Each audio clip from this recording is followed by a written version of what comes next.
with Faraz Shauketaly. And a very good morning to you. This is NewsLine, live as always from the Newsfirst studios in Dawson Street in Colombo. And this morning we hope to discuss Loon, Loony, Google, balloons, and all sorts of things in that sort of connection. But before, and we have an excellent guest to help us understand the issues. But before that, we're going live by telephone to the St. Anthony's Church, where our colleague Bandula Jayasekara should be in the company of Rear Admiral Pierre de Silva, the Navy commander in charge of the North. Let's see. Are we on? Very good morning to you, Bandula. Faraz Shauketaly, we are missing you in Kachetiu, but since you couldn't make it, we are here in Kachetiu on your behalf, and I'm joined by Rear Admiral Pierre de Silva, who is the Northern Commander, who is in charge of this whole operation. Good morning, Pierre. Good morning, Bandula. Now, if you could explain to our viewers about the arrangements made by the Navy for the Kachetiu Festival. The annual feast of St. Anthony's Church of Kachetiu is scheduled to be held on 11th and 12th of this month, and the Sri Lanka Navy is entrusted with the task of facilitating basic needs of the devotees coming to the island this year as well. So we are making all the necessary arrangements for the devotees to come to the island safely, and then to engage in their religious activities and return to their respective launching points safely. Pierre, this is a new church. This is the first time our pilgrims from Sri Lanka and India are able to worship. And the Navy built it. Yes. If you could explain, how much did you spend on this? I remember last year when the Bishop of Jaffna, Most Reverend Dr. Jnana Prakasham delivered his speech. He requested from the Navy to construct a new church for the devotees coming for year 2017. The same request was made by the Indian clergies. As a result of that, Navy commander decided to construct the church for the devotees this year, and Vice Admiral Ravindra Vijayagunratna, he directed the Northern Naval Command to engage in this construction work, and we undertook it on 12th May 2016 and completed the church in 5 months period, and it was inaugurated in December and handed over to the Bishop of Jaffna, and now this new church is ready for the pilgrims coming from both countries to Kachetiu Island this year. How many are you expecting, Pierre? This year we expect over 10,000. Last year about 9,000 devotees came. So we are doing everything to facilitate their basic needs. I hope they will enjoy their visit this year as well. Thank you very much, Pierre. We are very sorry that Faraz Shauketaly couldn't make it to Kachetiu, but I'm sure he will make it next time. Back to you, Faraz. Thank you, Bandula. I would have loved to have seen a shot of the church, though. Well, there you go. Thank you, Bandula Jayasekara. And so this morning, to discuss matters a little bit more complicated than that, is Dr. Mahodha Gamage. Very good morning to you, Dr. Gamage. And thank you for joining us on Thank you very NewsLine. much for inviting me for this. Now then, there's a lot of talk about balloons and Googles and Loons and so on, and crashing balloons and sort of controlled descents and all that. But from what I understand, this Google Loon is a sort of a solution to try and giving coverage where ordinary coverage is not possible or is very low. But so that's a solution if once the technology gets going. But is there a problem? What's the real problem, though? Okay, if we begin things in Sri Lanka, we have broadband to access the internet, and this broadband penetration in Sri Lanka is about 25%. So that means 25% of the population? Of the population must be using internet. Right. And so which means 75% of the people are not using the internet for the moment. But the thing is that now when it comes to broadband technologies, in Sri Lanka we have wired technologies as well as wireless broadband technologies. Right. Like for example, wired can be ADSL, fiber to the home and things like that. Yeah. Wireless will be like 3G, HSPA and 4G LTE like this. So if you take the complete coverage or the ability of using these broadband technologies in the country, so at least 80% of the population is covered by one of these technologies. What, by that do you mean that if I take my phone and I go around the country, the chances are that 80% of the country I will be able to use the internet through my phone? Yeah, good question. I think I made a trip around Sri Lanka somewhere in 2012 using my iPad. I mean, this was the first time that I made a trip to Jaffna. Right. So I went from here to Jaffna, then to Kandy, to Batticaloa, down south as well. It's 7 days. I traveled with some of my foreign friends. So throughout, I was using my iPad to find the Google map and get the roads. It never went off, even at Point Pedro. Right. So it's good coverage. This is in 2012. I'm talking about. And but one can say that if you go in main roads and all that, the coverage is there, but you deviate from there inside for residential places, probably it's not there. That may be true. So there is but overall, if you talk to the operators, they would say that we have voice 100% covered, but broadband for internet access about 80% covered by at least one or two operators, and few others maybe over 70% covered. So that coverage is there, but the problem is we don't. The problem is only 25% of the people are using this. Exactly. And why is that? There could be few reasons, not just one reason. One, of course, is why do you need to use broadband? The applications. Now, lack of applications is one of the reasons why people don't use it. So, like for example, we can at the moment we can do online banking.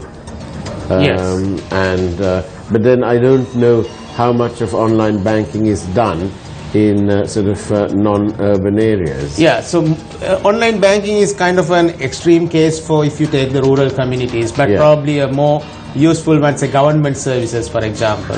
Things that they need day to day, get their birth certificate, get their identity card, get their passport or driver's license or things like that, or anything to do with government. So government services, if you can provide all this by using internet, then there is a possibility that people would feel the need of the internet. For the moment, it is not. It's coming up. I'm not saying there's nothing there. It's coming up, but lack of these applications is one reason. The other reason is the penetration of computers and smart devices that you need to use to access the internet is expensive, and people don't have it. Indeed. That is another reason. So the lack of the equipment at the customer premises is another reason. Another reason could be the literacy. So most of these applications and information we get on the internet are in English. So that is another reason. And then we know the rural communities' lack of English knowledge, literacy, is a key. But indeed it is key, but also isn't it quite amazing that now just only with text messages, if you notice, people who don't ordinarily speak English are typing the Sinhalese or the Tamil in English. And so I don't find it amusing, but I find it rather poignant that this is happening. And I think long-term overall picture is that this will help the use of the English language and so on. Exactly. Now, that's a good point. That is, you are talking about the local content. Yes. So we do type using English characters Sinhala words. Correct. We are talking about local content. Right. What I meant earlier was actually we are lack of this local content. Right. We depend on the foreign content. So content is an important thing for the penetration, to improve the penetration of. So like you say, in the rural areas and so on, where people are far away from the centres of, like, say, getting your driving license, your passport, or whatever, if they were able to do those things, then what you're saying is that the use of the internet services will be very much more than the 25% we have now.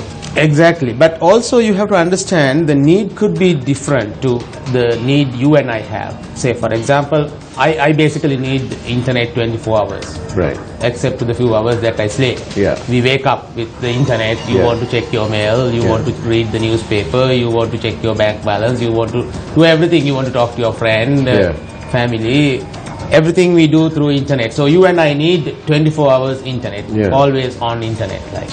But there may be some rural communities, they don't need this even daily. Right. They may need it only a couple of days a week. Right. They may need it only once a week, once a month, some people. So we have to identify these groups, the need for the moment. But we can make them need it more if we can apply these things for their day-to-day lives. For example, farmers. If you and I here in Colombo can know when our farmers, when they get their harvest, say tomatoes, if we know, okay, by this time the tomatoes is going to come out and the prices would go down and we can do something. This is what the internet can do, ICT can do. I mean, I can remember once the famous Jack Ma of Alibaba.com. Yeah. He once said that they are selling the strawberries coming up in California, in China, even before the farmers get the harvest. Because of the information flow. Because they already know that this much is going to come out and this is the quality, this is the price, and everything is sold here before even they collect the stuff. So by the time they collect it, just sell it across. Wonderful, really, isn't it? Exactly. So this is what the internet could do. It can be applied in every bit of our life. It could be in agriculture, it could be in education, it could be in medicine, medical. Yes, I was just thinking about medical, especially in the areas where it's rural and where, then they have to travel and so on. So if they had this, even if they had sort of community places where they could access the internet, they wouldn't have to travel all the way to, say, a base hospital or a general hospital. They could perhaps use the technology and have a chat with the doctor and then decide, is it really essential for the person to come to the hospital? And they can do these things, and even if it's a prescription, can be sent to a pharmacy where the pharmacy can access it and then dispense the medicine, rather than the patient traveling all that way several hours, even though the roads are good, but several hours away. So those are the sort of applications that are possible. Exactly, this is it. So medical industry, for the hospitals, for the doctors, obviously this ICT can be very helpful. I'll give you another example now. About 1.5 months back, my elder daughter was down with dengue. Right. And the first 5 days, she was at home. We knew it from the day one. Right. She was at home and my family doctor was helping us online. Right. Oh, I see. We went just only once. After that, I mean, dengue is basically you manage, you have to take the blood counts and so on, fluid management. Right. So what we did was, we go to the blood test every morning or every night, and the laboratory used to email me the lab report. Yeah. And I used to email it back to the doctor. Right. And he gives me some information. I mean, he said, that's fine. Count is like this, and the phone call or Facebook. He's online all the time, so he's informing me. And first 5 days, we just managed it at home. Unfortunately, the 6th day, the doctor was out. Right. So he just advised me, I mean, it's the not, telephone. yeah, why don't you go to a hospital and stay a day or two? So it's just 2 days at the hospital and he's back home. Right. So that's even in Colombo. Right. That was so easy. Yeah. And you don't have to rush to the hospital all the time. This I see. internet can help us in many ways for this. So really, whilst this Loon is and things like that is a solution to a wider problem, in Sri Lanka the real heart of the matter is to try and increase the usage, which is, if 80% of the country has a coverage and if it's only 25% using it, there's a lot of capacity waiting to be used. That's right. So there should be the right policies we have. We should have the right policies to encourage, apart from having the application, the equipment, the language barriers, all that, you need to have the right policies. For example, the tax policy that we have. I was about to ask you, what about, is it expensive? What about incoming duties and so on? You are talking about the equipment. Yes. Yeah, that's another thing, that if you want to bring the prices down, I don't know how much of import tax is applied on computers and smart devices. But they have all sorts of things like cess and this and that. And all sorts. So that's where the government has to make a decision, the policy. Because if you increase the ICT penetration in a country by about 10%, automatically your GDP would grow about 1.5%. Right. So it's directly connected. Now everybody is accepting, even World Bank recently published this. I mean, it depends on the country as well, but it's usually between 1 and 1.5 at least. So, and we can be very efficient. ICT is a tool that makes you very efficient. So, therefore, I think the governments always should be encouraging people to use more and more internet. So, which means we have to increase the penetration of the internet. Now, in order to get that, earlier we had a tax policy. Say, for example, for the broadband, telecommunication tax was only 10%, whereas for the voice communication it was about 25%. And there was no VAT in that. Because the VAT is included in that 25%. Right. The 25% was formed using the 12% VAT in 2010. Now what has happened is, on top of all that, the broadband tax from 10% has gone up to 25%. Like the voice. And on top of that you have another 15% of VAT. So when you get VAT on VAT, tax on tax and all these things, all together 48.7 or 49% of tax we pay on the use. Exactly. So if you want to encourage the people to go and use internet, this is the wrong way of doing it. For me, 50% tax is discouraging something. Well, yes, I mean, you get into, you talk to any young person, they'll say, look, I put 100 rupees and I've only got like nearly 50, just about 50 or a little bit more. So this is something that we have to get together and discuss in a more broader sense, understand this, and decide what is the best policy for the telecommunication or internet, how to improve this internet penetration. And so where do you suggest that this government starts with this? Because clearly there's a gap. There's a big gap. So at the moment it is underutilized. And if we also go on the premise that if something works and is working, why fix it? Doesn't need repairing. Okay. Come back to that earlier question. I think we answered only part of that. You asked about the Google Loon. Now the Google Loon is a fantastic technology, I must say. I mean, Google would not bring in something crap. No, that's right. That's a world-class company, organization that comes up with. It's a world-class cutting-edge technology. Cutting-edge technology, obviously. And so that is about having these balloons, and the balloons flow, I mean, goes up and down as well as horizontally, and then you control this using the the atmospheric pressures and so on, Yeah. the air and all that. So with that, the idea of Google is that they say that about 2/3 of the world population is Yeah. not connected. Right. It's not connected. Right.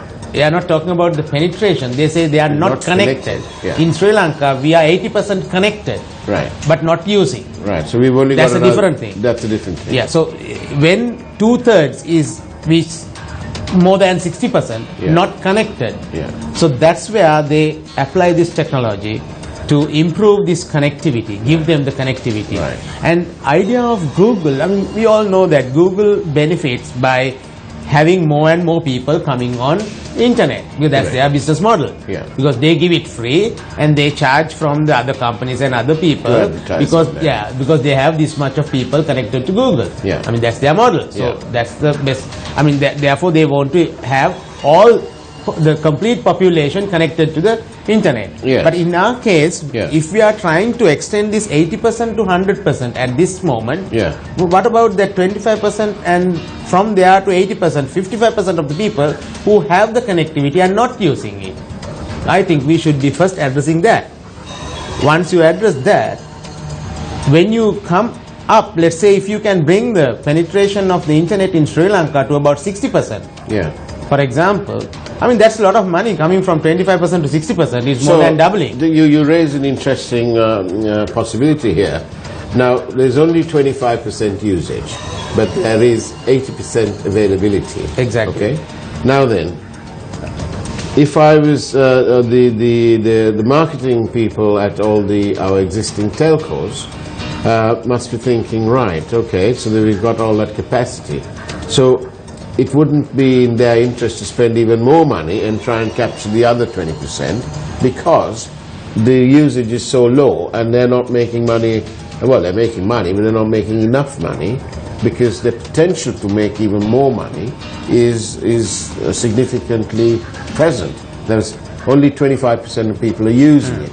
So in that context, if the government also says, right, well, we'll address this issue of usage, but we want connectivity to be all island, every bit of Sri Lanka should be connected. In that case, isn't there a case for the telcos to be granted some form of concession? The government will spend money, let's say it's Google. There is some cost somewhere. There's nothing called a free lunch, is there? Right? So instead of spending that money there, why not can't the local telcos be provided incentives to spend it and strengthen the availability? Okay. There are a lot of things that you could do to improve this internet penetration from 25% to 80%. So we have to get together all stakeholders, the telco, probably the regulator, maybe the ministries, the government, all have to get together, and we have to be applying the forces in the same direction. Now I see some contradictory policies like increasing the broadband taxes for the consumer, which is discouraging consumer to use it. Also trying to give free Wi-Fi, which is trying to encourage them to use it. Then asking telcos to do something, but then on the other hand discouraging people using it. So we have to, so there's a mismatch all exactly. the time. So we have to get together and get the right policies first and see what the problem is. I'm sure all the people in the ICT industry, they understand these problems, that the things like lack of applications, the language barrier, the computer literacy, the cost of the equipment for the consumer, all that is known. There's nothing new there. So, but then we have to get together and see how to address that. We have to say, for example, we can select some rural schools and start some computer laboratories there, which could be accessed by the local community after school hours. So we are trying to help the school by giving them computers, so the students will use these computer labs with internet, and then after 1:30 or when the school finishes, it is open to the community. It's a community center where the people in the village can go there and use internet.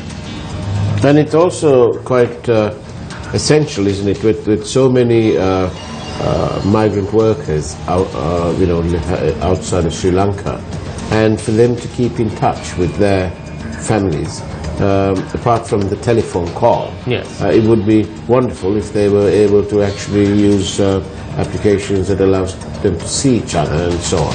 Yes. But again, the tools are expensive.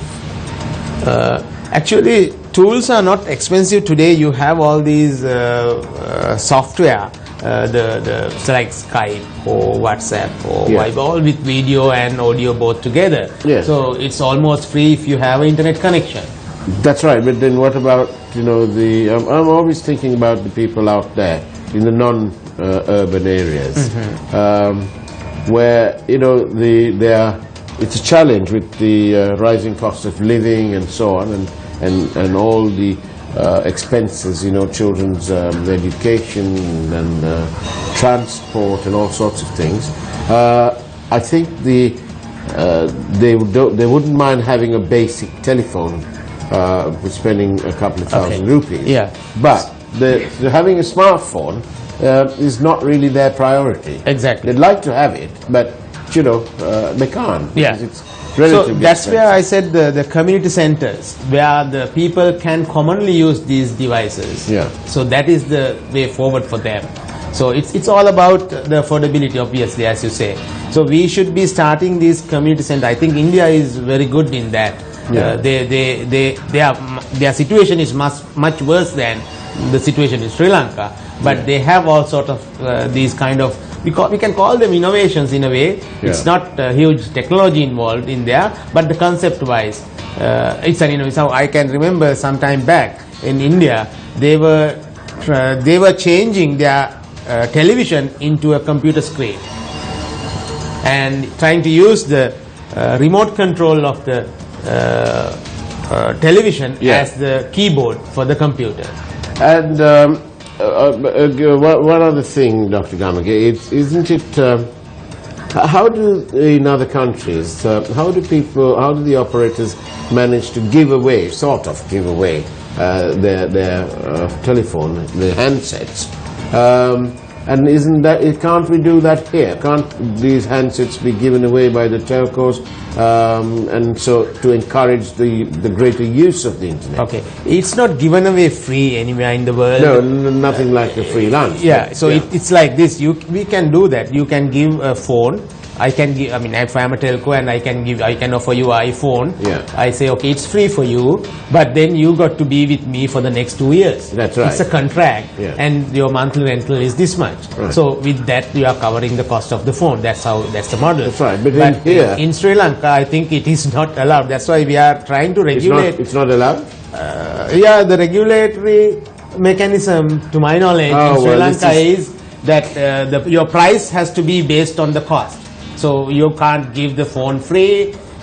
Maybe you have some corporate packages. These are all impediments to business and entrepreneurship. So that's what I say. I mean, if you ask the telco to be innovative, and then with regulations you stop them doing that. And then you tie one arm behind their back. Exactly. So you have to be. I mean, it's like that's what I say. You can't say this is wrong, this is right, or whatever. We have to get together and work together and see what is the best policy or policies for us. So we need to do something that our legislators are not very good at, and that is to communicate. Exactly. They need to communicate. And it's a two-way or a multi-way street. A multi-way, because the people, all the stakeholders should be participating in this from the beginning. That's otherwise, if they are not participating in these decisions, there will be a lot of resistance. And you've got to listen to people. You can't just only have it your way. Exactly. You have to listen to people, and you have to educate the people also at the same time. If you want to do something, we have to first educate the people, the stakeholders, and then they will understand what is the impact they have. Then if they have issues, they will raise them. Then we can discuss that. And because there could be various issues that we don't think, but they have. That's right. So if we discuss that, probably we might have a solution as well. Indeed. So there should be compromises in there. And I'm pretty sure, I mean, Sri Lanka, I must tell you one thing. Sri Lanka may be a developing country or third world or whatever the terms you use, but when it comes to telecommunication and ICT, we are in the first world.